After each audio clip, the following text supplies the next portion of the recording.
ચલો કૃષ્ણા ધ્યાન અહીંયા નોર્ટન થિયરમ લગાવવાનો છે આમાં. તો જે થેવેનિન માં કર્યું એ જ રીતે આપણે નોર્ટન થિયરમ યુઝ કરીને આ સર્કિટના 20 ઓહ્મ નો રેઝિસ્ટન્સ છે એની અંદરથી કેટલો કરંટ જાય શોધીએ.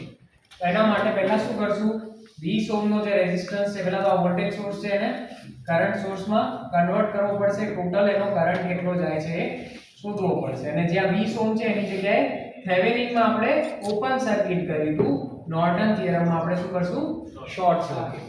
ત્યાં શોર્ટ કર્યું 10 ઓહ્મ 10 ઓહ્મ અને 10. આ થયું. અહીંયા 50 વોલ્ટ આપીએ છીએ. હવે આમાંથી ઇક્વિવેલન્ટ કરંટ કેટલો જશે તે શોધશું. તો આ 10 અને 10 બંને પેરેલલમાં છે અને અહીંયા 10 એની સિરીઝમાં છે. તો 10 + 5 15 ઓહ્મ રેઝિસ્ટન્સ થશે ઇક્વિવેલન્ટ. આ ઇક્વિવેલન્ટ રેઝિસ્ટન્સમાં કોઈને ડાઉટ?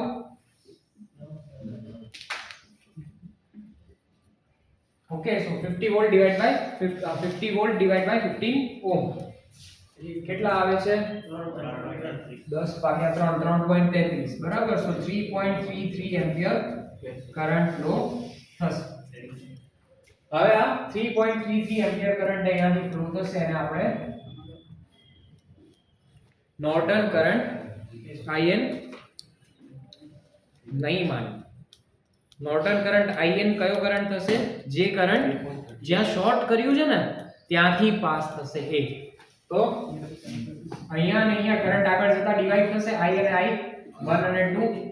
આ ISC કરંટ અહીંયાથી ફ્લો થાય છે બરાબર.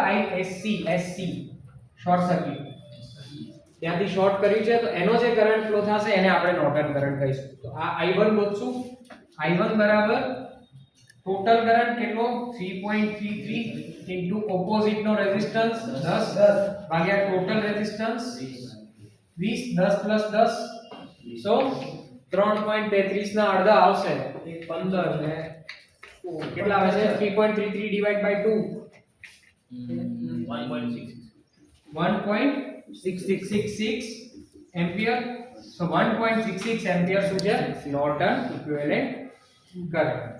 હવે આ નોર્ટન ઇક્વિવેલન્ટ કરંટ ને આપણે અહીંયા બતાવી દઈએ. IN 1.66 ampere.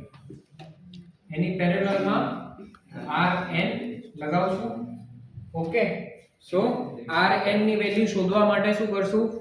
ઓપન કરી દેશું અહીંયા જ્યાં શોર્ટ સર્કિટ કર્યું હતું. આને ઓપન કરી દેશું. આને ઓપન કરીને અહીંયાથી રેઝિસ્ટન્સ જોઈશું કે કેટલો આવે છે ને એ ટાઈમે વોલ્ટેજ સોર્સ ને શોર્ટ કરી દઈશું. તો અહીંથી રેઝિસ્ટન્સ કેટલો આવશે? 10 ને 5 15.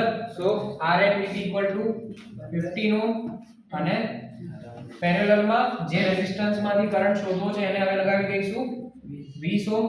કરંટ આવ્યો અહીંયા 1.66 એમ્પિયર અને ડિવાઈડ કરીએ બંનેમાં તો અહીંયાથી I1 કરંટ જશે. I1 = 1.66 into ઓપોઝિટ નો રેઝિસ્ટન્સ 15 ભાગ્યા 15 + 20 એટલે 35. તો 1.66 into 15 divided by 35 કેટલા થાય છે? 0.71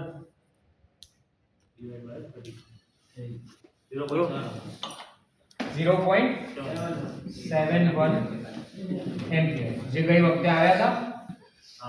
ઓકે, સો સેમ આવી ગયો.